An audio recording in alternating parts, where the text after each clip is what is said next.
नमस्कार एवरीवन, आप सभी का स्वागत है। आवाज़ सबको मेरी यहाँ पर आ रही है?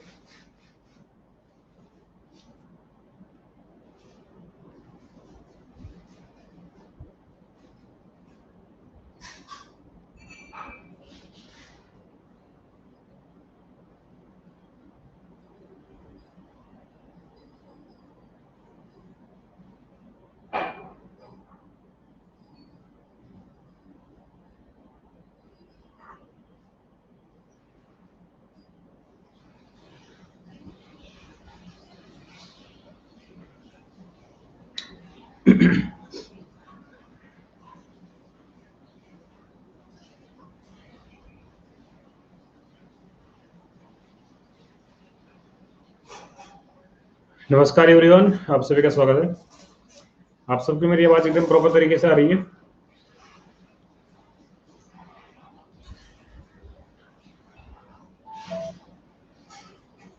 ठीक है, तो हम लोग यहाँ पर आज डिस्कस करेंगे। आज का टॉपिक आपका रहेगा पॉलिटी का। ठीक है, और जितने भी रहेंगे आपके क्वेश्चन, सारे आपके रहेंगे बहुत ज़्यादा ही महत्वपूर्ण आपके पेपर के लिए। ठीक है, प्रत्येक क्वेश्चन काफ़ी आपका रहेगा, महत्वपूर्ण रहेगा। ठीक है, जल्दी से एक बार मैं सभी को प्लस के बारे में बता दूं, फिर क्लास पे आते हैं अपने। ठीक है, तो आप सभी आने वाले अपने यूपी पीएससी के सारे पेपर, यूपी ट्रिपल एससी के सभी पेपर, चाहे आपका पीटी का एग्जाम हो या आपका जो है यूपीएसआई का पेपर हो, ठीक है, या आपका आर ओ पीसीएस, इन सारे पेपर के लिए अनअकैडमी प्लस को ज्वाइन कर सकते हैं। ये आपका चल रहा है स्कॉलरशिप टेस्ट, इसको यहाँ पर आप ज्वाइन कर सकते हैं। यूपी पीसीएस प्री के लिए आपका फ्री टेस्ट सीरीज। ठीक है, और यहाँ पर यूपी पीएससी अभ्यास सोमवार से शुक्रवार रात 10 बजे आपका ये सभी पेपर के लिए ये प्रैक्टिस के 20 क्वेश्चन 20 मिनट में आपको मतलब कर सकते हैं। ठीक है, और प्लस की फीचर की बात करेंगे तो आप घर बैठे अपनी पढ़ाई कर सकते हो। आपको मिल जाता है अनलिमिटेड एक्सेस, टॉप के एजुकेटर से पढ़ सकते हो, पूरा सिलेबस कोर्स एवरीथिंग सारा कुछ आपका कंप्लीट हो जाता है। ठीक है, इसके अलावा यहाँ पर कई सारे आपके चल रहे हैं बैच कोर्स। तो कौन कौन से आपके बैच कोर्स हैं, इसके बारे में एक बार मैं आपको बता दूं। देखो, यहाँ पर मेरी क्लासेस चल रही है दोपहर में 3 से 4 हिंदी की। ये जो हिंदी वाली क्लास है आपके सारे पेपर के लिए है, यूपीएसआई के लिए है, यूपी पीएससी की परीक्षाओं के लिए है, वीडियो की परीक्षा के लिए है, और यूपी ट्रिपल एससी की सारी परीक्षाओं के लिए आपकी क्लास है हिंदी वाली 3 से 4 वाली। ठीक है, प्लस में है शाम को 6 बजे आपका यूपीएसआई के लिए चल रहा है बेसिक ला, और 21 तारीख से 12 बजे से डेली यूपी जेके स्पेशल क्लास आपकी रहेगी सभी पेपर के लिए फॉर ऑल एग्जाम। ये आपका यूपी जीके स्पेशल आने वाला है। ठीक है, अगर यहाँ पर हम बैच कोर्स की बात करेंगे तो पीटी के बैच कोर्स आपका नया शुरू हो रहा है 16 अप्रैल से। एसआई के लिए आपका शुरू हो रहा है 19 अप्रैल से, यानी कि आज से। ठीक है, और पीटी का एक और आपका बैच आएगा 21 अप्रैल से। ठीक है, और इसके अलावा आप आने वाले अपने सारे पेपर के लिए तैयारी कर सकते हो A to Z सभी एग्जाम के लिए। ठीक है, चलिए एवरीवन, सभी को नमस्कार मेरा, आप सभी का स्वागत है। क्लास को भी हम कंटिन्यू करते हैं, क्लास को शुरू करते हैं। पॉलिटी टॉपिक को करेंगे डिस्कस, और जितने भी क्वेश्चन हैं सारे आपके रहेंगे बहुत ज्यादा महत्वपूर्ण। तो लगभग सभी ने ज्वाइन कर लिया है, अभी क्लास शुरू करते हैं। ठीक है, हाँ, बाकी एक बात और मैं बता दूं, लास्ट लास्ट एक चीज बतानी है आपको। ये मेरा रेफरल कोड है अभिनव यूपी 10, इसका प्रयोग करोगे तो आपको मिल जाएगा 10% का डिस्काउंट। तो ये वाला प्राइस आपको पे नहीं करना है, आपको इस वाले प्राइस को पे करना है यहाँ पर। ठीक है, चलिए क्लास को शुरू करते हैं। बाकी आपका एक यहाँ पर आपका स्पेशल ऑफर है 19 से 21 तक। अगर आप 1 साल का लोगे सब्सक्रिप्शन तो आपको 2 महीने का फ्री मिल जाएगा साथ में, यानी कि 14 मंथ्स का मिल जाएगा। ठीक है, चलिए क्वेश्चन नंबर आपका दिया गया पहला। बोला गया कि निम्नलिखित में से किस अधिनियम में कलकत्ता में जो है सर्वोच्च न्यायालय की स्थापना का प्रावधान यहाँ पर जो है किया गया था। ठीक है, तो आंसर आपका ए रहेगा, आपका बी रहेगा, सी रहेगा, या आपका ऑप्शन नंबर जो है डी रहेगा। आंसर ए रहेगा, आपका बी रहेगा, सी रहेगा, या आपका ऑप्शन नंबर जो है डी रहेगा। क्वेश्चन सभी ने पढ़ लिया है? सबने क्वेश्चन पढ़ लिया है? ठीक है,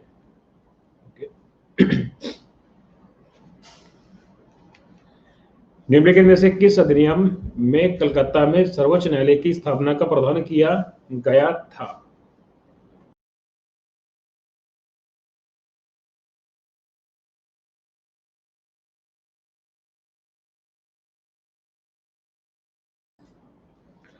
ठीक है, बहुत बढ़िया। 69% को बहुत अच्छे से पता है, 69% को बहुत अच्छे से पता है, एकदम शानदार। यानी कि यहाँ पर आएगा रेगुलेटिंग एक्ट 1773। ठीक है, और अगर यहाँ पर आपसे कोई पूछता है कि प्रथम न्यायाधीश का नाम क्या है, ठीक है, जो प्रथम मुख्य न्यायाधीश थे उनका नाम क्या था, पेपर में कई बार पूछ लेता है नाम वगैरह, तो उनका नाम क्या था, तो आपको ध्यान में रखना है, इनका नाम था इलिजा इलिजा इम्पे। ये क्या थे, ये थे प्रथम मुख्य न्यायाधीश।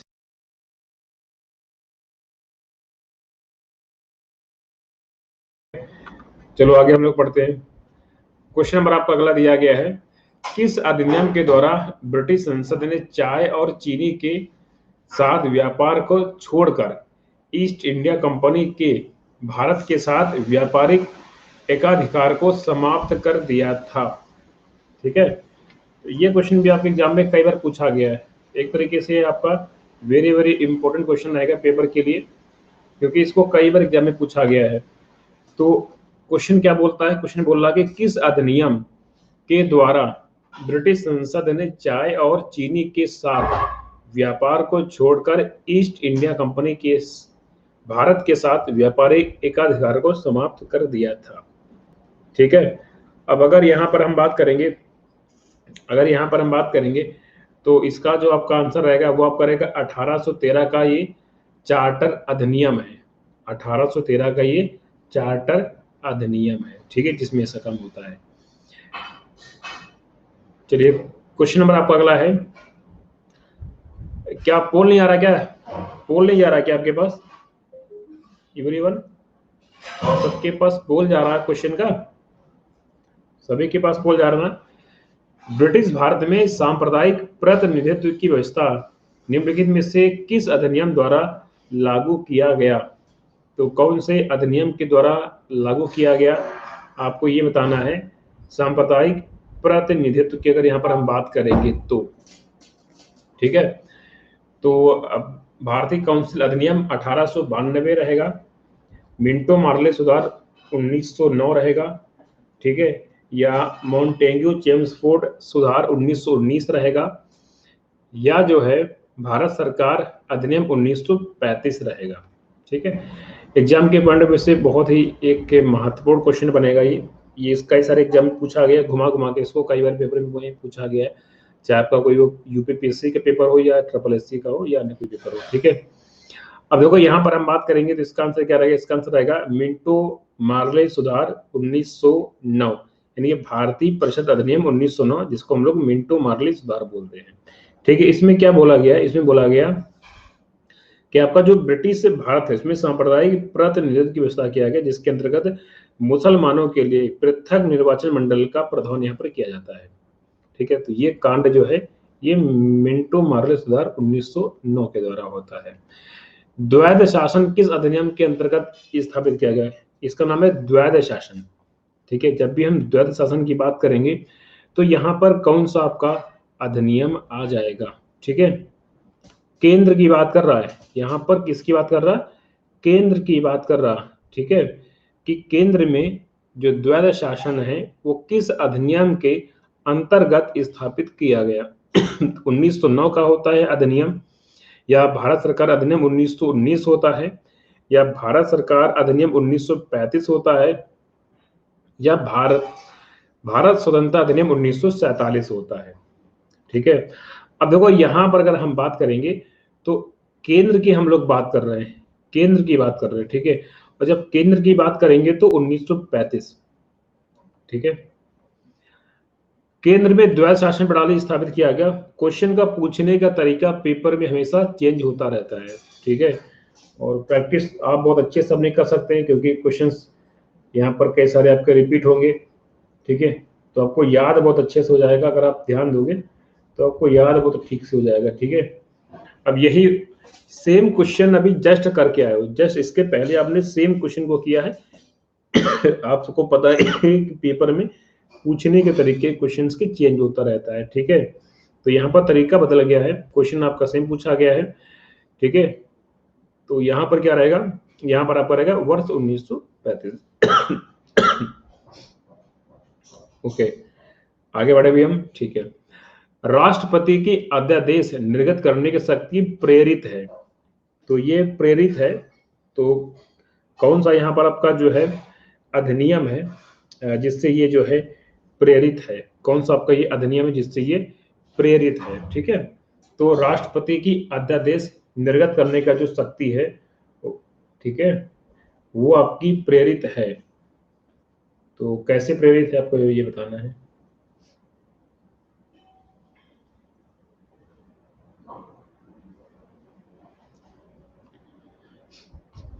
चलो बहुत बढ़िया।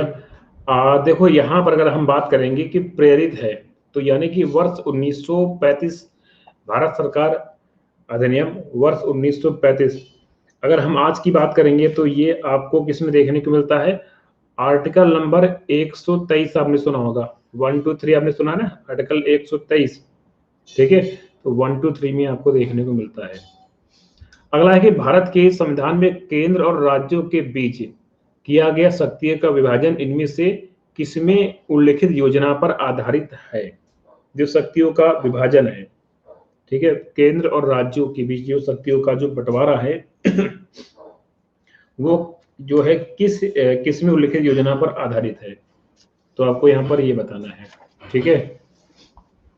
ओके, देखो अभी अभी क्लास आपकी कंटिन्यू रहेगी, 10:30 पे क्लास आपकी डेली कंटिन्यू चलेगी, ठीक है।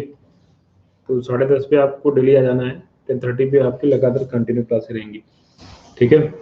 अब देखो यहाँ पर हम बात करेंगे, तो आप सभी को पता है कि केंद्र और राज्यों के बीच शक्तियों के बंटवारे की जब भी हम बात करेंगे तो भारत सरकार अधिनियम 1935 आएगा। क्या आएगा, वर्ष 1935। संघीय व्यवस्था में केंद्र में द्वैध शासन भारत में लागू किया गया था, ठीक है। हिंदी का मॉक टेस्ट आगे भी हम कराएंगे हरेंद्र, ठीक है। इसके ऑप्शंस ऊपर नीचे देख के टिक मारिएगा, 1909, 1919, 1935 और इनमें से कोई नहीं। आप ये ऊपर नीचे एक बार देख के टिक मारिएगा, ठीक है। इसको देखिए फिर टिक करिएगा, ठीक है। देख के टिक करना है, ठीक है।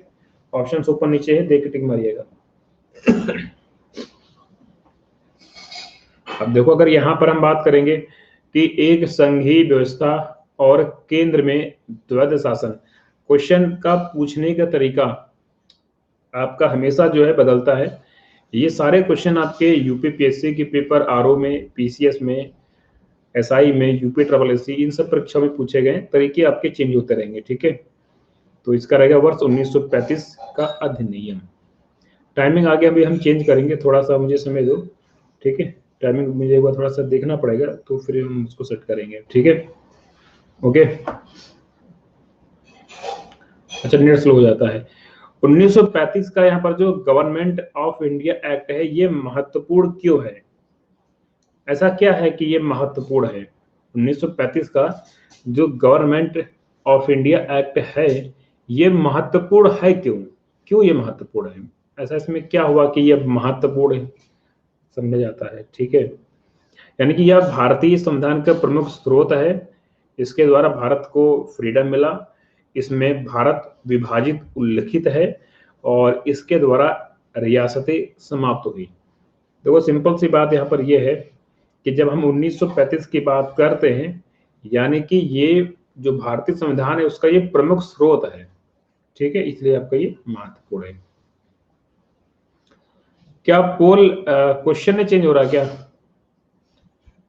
क्वेश्चन आपका बदल नहीं रहा क्या एवरीवन। अभी क्वेश्चन सबको दिख रहा है यहाँ पे, क्वेश्चन सभी को दिख रहा है यहाँ पे, अच्छा ठीक है। तो चलिए अगला क्वेश्चन आपका है कि भारत के लिए संविधान की रचना हेतु संविधान सभा का विचार सबसे पहले जो है किसने प्रस्तुत किया, ठीक है। स्वराज पार्टी, कांग्रेस पार्टी, मुस्लिम लीग या सर्वदलीय सम्मेलन।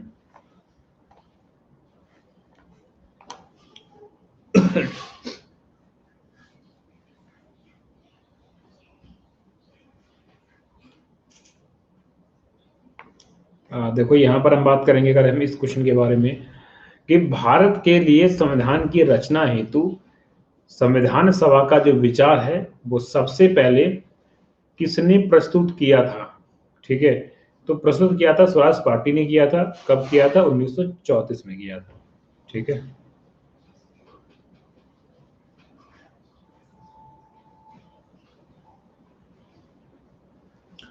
अगला आपका है कि स्वतंत्रता के पूर्व के दिनों में संविधान निर्मात्री सभा का विचार प्रस्तुत किया था। इन चारों ऑप्शन के आधार पर आपको बताना है। इसके ऑप्शंस आपके ऊपर नीचे यहाँ पर थोड़ा सा ध्यान दीजिएगा। ठीक है, B R Ambedkar option B है, डी आपका जवाहरलाल नेहरू है, ए आपका एम एन राय है और सी आपका एन ई बेसेंट है। तो इसका ऑप्शन ऊपर नीचे है, बट पोल में आपका जो क्रम है उसी क्रम में टिक मारिएगा। ठीक है, ओके, पोल में आपका आंसर एकदम सही रहेगा। आप यहाँ पर ऑप्शन ऊपर नीचे को एक सीरियल में पढ़िएगा। Option A M N Roy, option B B R Ambedkar, option C N E Besant, option D Jawaharlal Nehru. ठीक है, उसी क्रम में पढ़िएगा इसको। अब देखो, अगर यहाँ पर हम बात करेंगे तो वर्ष 1934 होता है और भारत में इन चार ऑप्शन के आधार पर बात करेंगे तो संविधान निर्मात्री सभा का जो विचार है वो एम एन राय ने दिया। ठीक है, अगला यहाँ पर है कि एक निर्वाचित संविधान सभा द्वारा भारत के संविधान का निर्माण करने का प्रस्ताव किया गया था। ठीक है, तरीका चेंज हो गया क्वेश्चन का। साइमन कमीशन के द्वारा या जो है भारत सरकार अधिनियम 1935 के द्वारा, क्रिप्स मिशन द्वारा या ब्रिटिश कैबिनेट डेलीगेशन के द्वारा। ठीक है, अब देखो, अगर यहाँ पर हम बात करेंगे कि एक निर्वाचित संविधान द्वारा भारत के संविधान का निर्माण करने का जो प्रस्ताव है वो किया गया था साइमन कमीशन के द्वारा, भारत सरकार अधिनियम 1935 द्वारा, क्रिप्स मिशन के द्वारा या ब्रिटिश कैबिनेट डेलीगेशन द्वारा। आंसर की बात करेंगे तो आपका रहेगा क्रिप्स मिशन रहेगा, वर्ष आपका रहेगा 1942। ठीक है, वर्ष आपका रहेगा 1942 क्रिप्स मिशन। क्वेश्चन नंबर आपका अगला दिया गया है, ये आपका क्वेश्चन बहुत महत्वपूर्ण है, पेपर में इसको काफी बार पूछा गया है।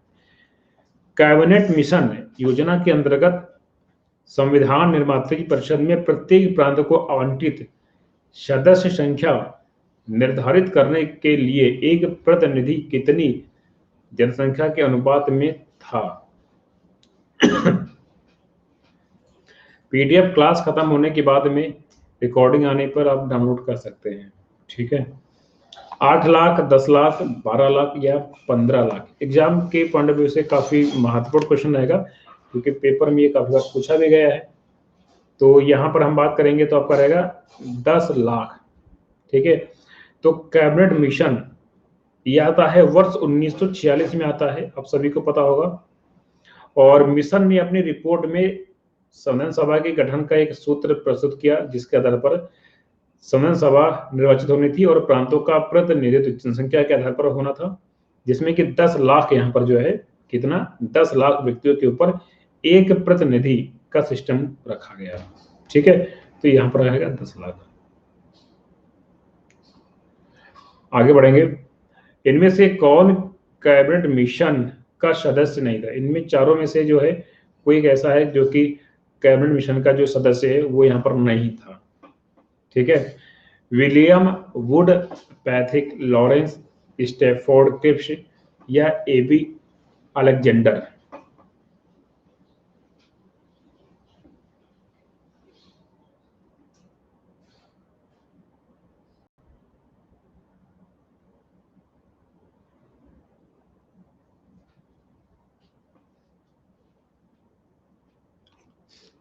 ठीक है, चलो बहुत बढ़िया, एकदम शानदार। यहाँ पर आप करेगा विलियम वुड। इनको अगर छोड़ देंगे तो बाकी तीनों थे आपके। ठीक है, इनको छोड़ के बाकी जो है तीनों थे। ठीक है, भारतीय संविधान का गठन किया गया, भारतीय संविधान का जो है गठन किया गया, तो गठन कब किया गया?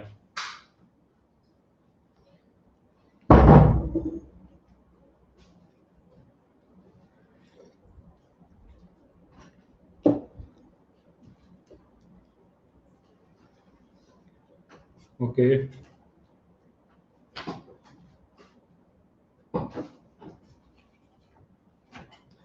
देखो क्वेश्चन के पूछने के तरीके तो हमेशा बदलेंगे ना। ये आपका लोअर लोअर के पेपर में आया है, पीसीएस के पेपर में आया है, आरओ के पेपर में भी पूछा गया है।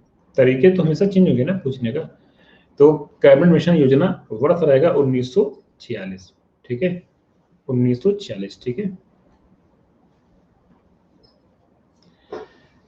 आगे यहाँ पर पढ़ेंगे, देखो कोरोना का दोष मत ना दो, पढ़ाई पे ध्यान दो, ठीक है। कोरोना ने तो लोगों का बहुत कुछ बेकार कर दिया है। वर्ष 1946 निर्मित अंतरिम सरकार में कार्यपालिका परिषद के उप सभापति थे। कोरोना की वजह से आपकी पढ़ाई तब इफेक्ट में आती जब आपके पास इंटरनेट ना होता, ठीक है। ओके, मुकेश अंबानी ने सभी को इंटरनेट दे दिया है, ठीक है, सबको दिया है और भर भर के दिया है।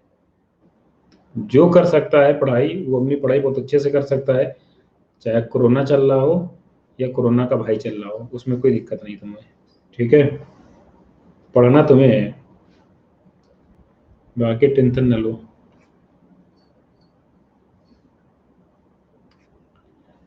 ठीक है, चलो अब यहां पर हम बात करेंगे तो इसका आंसर क्या रहेगा, इसका रहेगा जवाहरलाल नेहरू, ठीक है। ऑप्शन आपका ए रहेगा जवाहरलाल नेहरू। नमस्कार सभी को, स्वागत है सभी का। क्वेश्चन नंबर आपका अगला दिया गया है, एक बार पूरे क्वेश्चन में पढ़िएगा, एक बार पूरे क्वेश्चन में पढ़िएगा, ठीक है। आप इसको पूरा रीड करिए एक बार।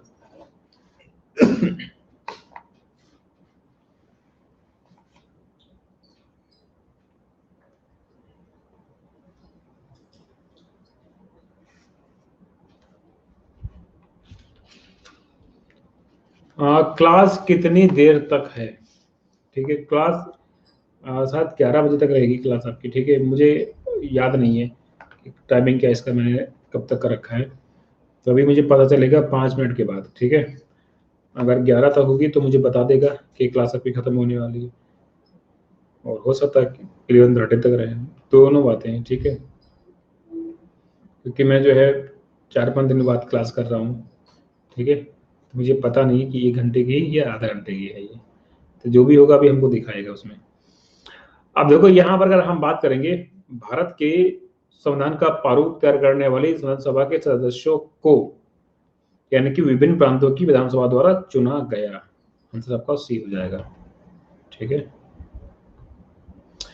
भारतीय इतिहास के संदर्भ में प्रांतों से संविधान सभा के सदस्य, तरीका पेपर में हमेशा आपका चेंज होता रहता है पूछने का, यहाँ पर भी तरीका थोड़ा सा चेंज होगा, आपको ध्यान पूर्वक अपने आंसर को टिक करना है, ठीक है। कल से जो है क्लास आपकी 1 आवर की रहेगी, रात वाली, उसमें कोई डाउट नहीं रहेगा, ठीक है। कल से क्लास अगर 10:30 पे शुरू करेंगे तो 11:30 तक चलेगा, ठीक है। और ये लास्ट के 10 डेज यानी कि 21 से लेकर आपका 30 अप्रैल तक कंटिन्यू ऐसे चलेगा, इसमें कोई आधा घंटा की क्लास नहीं होने वाली, सारी 1 घंटे की रहेंगी, ठीक है। चलिए इसका अगर यहाँ पर हम बात करेंगे तो आपका रहेगा प्रांतीय विधानसभा द्वारा निर्वाचित हुए थे, ठीक है। क्वेश्चन आपका वही है, तरीका पूछ चेंज हुआ है, आपको बस जल्दी से टिक करना है।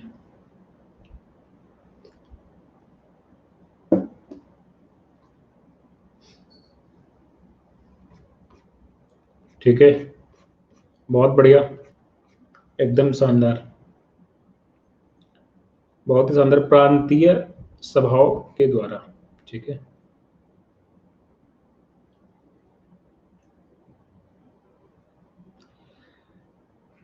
संविधान सभा के स्थायी अध्यक्ष कौन थे, बात कर रहा किसके बारे में, स्थायी अध्यक्ष की बात कर रहा, तो स्थायी अध्यक्ष थे कौन, ठीक है। B.R. अम्बेडकर जी थे, डॉक्टर सच्चिदानंद सिन्हा जी थे, डॉक्टर राजेंद्र प्रसाद जी या S. राधा कृष्णन। तो यहाँ पर अगर हम संविधान सभा के स्थायी अध्यक्ष की बात करेंगे तब यहाँ पर किसका नाम आएगा, ठीक है, यहाँ पर किसका नाम आएगा।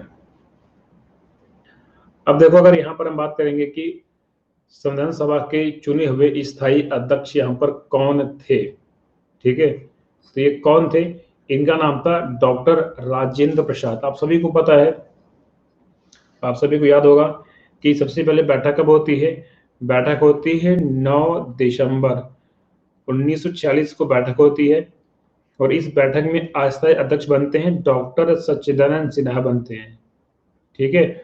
उसके बाद में फिर 2 दिन बाद 11 दिसंबर 1940 को बैठक होती है।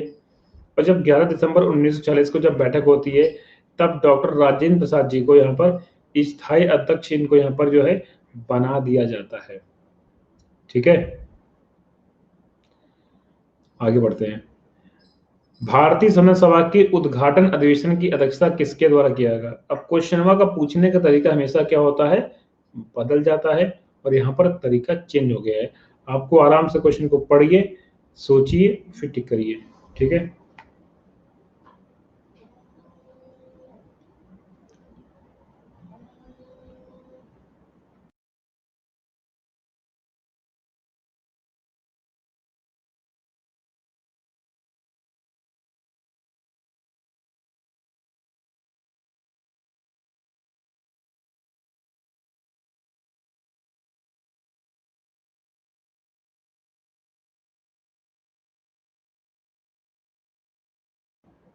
ठीक है, बहुत बढ़िया।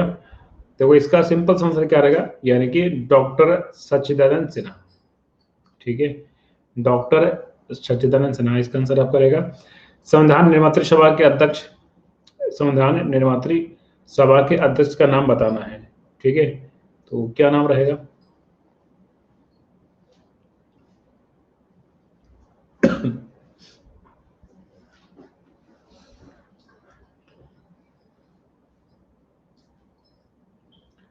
तो कल से क्लास आपकी 10:30 से जो है 11:30, 1 घंटे की रहेगी। और टाइमिंग को लेकर अगर इसमें कुछ चेंज करना होगा तो मैं आपको बता दूंगा एक दिन पहले, फिर दूसरे दिन से टाइमिंग को हम चेंज करेंगे। ठीक है, बट अभी 10:30 ही रहेगा टाइमिंग इसका। ठीक है, ओके, तो इसका रहेगा डॉक्टर राजेंद्र प्रसाद। आगे के जितने भी क्वेश्चंस हैं उनको हम लोग कल आगे कंटिन्यू करेंगे। आपका ये पूरा टॉपिक ही बाकी रह गया है अभी। ठीक है, एक बार मैं प्लस के बारे में जल्दी से बता दूं, फिर स्कोर की बात करेंगे। ठीक है, तो देखो सभी को पता है आने वाले अपने यूपीपीएससी के सारे पेपर, जिसमें कि आपका पीसीएस, आरओ, पीटी, एसआई, इन सब पेपर के लिए आप प्लस ज्वाइन कर सकते हैं। और ये आपका स्कॉलरशिप टेस्ट सीरीज है, इसको भी दे सकते हैं, यहाँ पर काफ़ी आपको फायदा मिल जाता है। बाकी आप अपना अभ्यास प्रैक्टिस यहाँ पर दे सकते हैं। प्लस के फीचर घर बैठे पढ़ सकते हो, अनलिमिटेड आपको मिल जाता है एक्सेस, तो आपके एजुकेटर से पढ़ सकते हो सारा कोर्स, एवरीथिंग, सब कुछ आपका यहाँ पर कवर हो जाता है। इसके अलावा अगर यहाँ पर हम बात करेंगे, बैच की बात करेंगे, तो देखो यहाँ पर हमारी क्लास 3 से 4 हिंदी की डेली रहती है, 6 से 7 आपका ला का क्लास रहेगा, और यूपी जेके स्पेशल आपका 12 से 1 चलेगा 21 अप्रैल से डेली। तो 3 प्लस क्लासें अभी आपके कंटिन्यू ये रहेंगी, आप इनको समय से ज्वाइन करते रहना जिनका प्लस है। बाकी पीटी का बैच कोर्स 16 से चल रहा है, यूपीएसआई का 19 से। ठीक है, और पीटी का एक और बैच आपका 21 से आ जाएगा। तो बैच कोर्स तो आपके लगातार चल रहे हैं कंटिन्यू। ठीक है,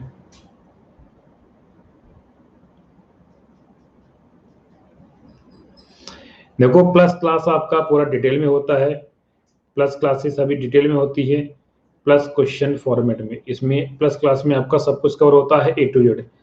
प्लस क्लास आपका पूरा डिटेल में रहता है, पूरा क्वेश्चन फॉर्मेट रहता है, एवरीथिंग सारा कुछ रहता है। ठीक है, आपके मॉक टेस्ट भी चलते हैं, आपका डिटेल भी रहता है, क्वेश्चन भी होता है, प्रैक्टिस भी होता है, एवरीथिंग सारा कुछ रहता है। ठीक है, ओके। बाकी जो भी ज्वाइन करिएगा तो ये मेरा कोड, इसका यूज कर लेना, अभिनव UP10, ये कोड है अभिनव UP10, कोई गैप नहीं है, तो आपको मिल जाएगा 10% का डिस्काउंट। ठीक है, टाइमिंग अभी हम आगे चेंज कर देंगे, अभी टाइमिंग यही रहेगी। थोड़ा सा मैं एक बार मुझे चेक करना पड़ेगा हम किस टाइमिंग पे कर सकते हैं, टाइमिंग चेंज कर देंगे। ऑप्शन ए टिक करना है, स्कोर की बात करेंगे। ठीक है, ऑप्शन ए टिक करना, स्कोर की बात करेंगे। टाइमिंग आगे हम चेंज कर देंगे, बट अभी तो 10:30 ही रहेगी। आगे हम एक बार थोड़ा सा मुझे स्लॉट देखने पड़ेंगे, फिर हम टाइमिंग चेंज करेंगे तो आपको बता देंगे। ठीक है, तो कल क्लास 10:30 पे रहेगी, तो आप सभी अपने 10:30 पे आ जाना। इसके आगे से हम लोग कंटिन्यू करेंगे, जहां से खत्म किया है इसके आगे से कंटिन्यू करेंगे। ठीक है, ओके।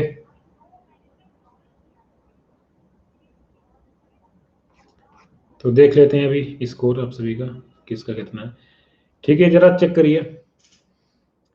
आउट ऑफ 23 मोहन ने बहुत शानदार किया है, विजय ने बहुत अच्छा किया है, अमित, हेमंत, अनुराग, आशीष, पूनम, जितेंद्र, आकांक्षा एंड हरेंद्र, टॉप 10 ने बहुत अच्छा किया है, एकदम शानदार किया है। ठीक है, बहुत ही बढ़िया किया है। ओके, बहुत बढ़िया किया। तो कल हम इसके आगे कैसे कंटिन्यू करेंगे, आप सभी अपना फीडबैक लाइक कर दीजिएगा। बाकी हम लोग मिलते हैं कल। कल आपका प्लस क्लास रहेगा, तो बाहर में 3 से 4 हिंदी वाला, तो प्लस वाले अपनी प्लस क्लास ज्वाइन करेंगे हिंदी के लिए। शाम को 6 से 7 आपका बेसिक ला रहेगा यूपीएसआई के लिए, और रात में 10:30 पे क्लास आपकी रहेगी एसएसएल। ठीक है, जहां से खत्म किया है इसके आगे से कंटिन्यू करेंगे। तो सभी को बहुत बहुत धन्यवाद, और हम लोग मिलते हैं कल अपनी अगली क्लास में। तब तक के लिए सभी को बहुत बहुत धन्यवाद। ठीक है, कल क्लास आपकी 10:30 पे रात में रहेगी, तो 10:30 पे आप अपने टाइम पे ज्वाइन करिएगा। सभी को बहुत बहुत धन्यवाद। सोनाली क्या पूछ रही हो, एसआई के लिए क्या पूछ रही हो?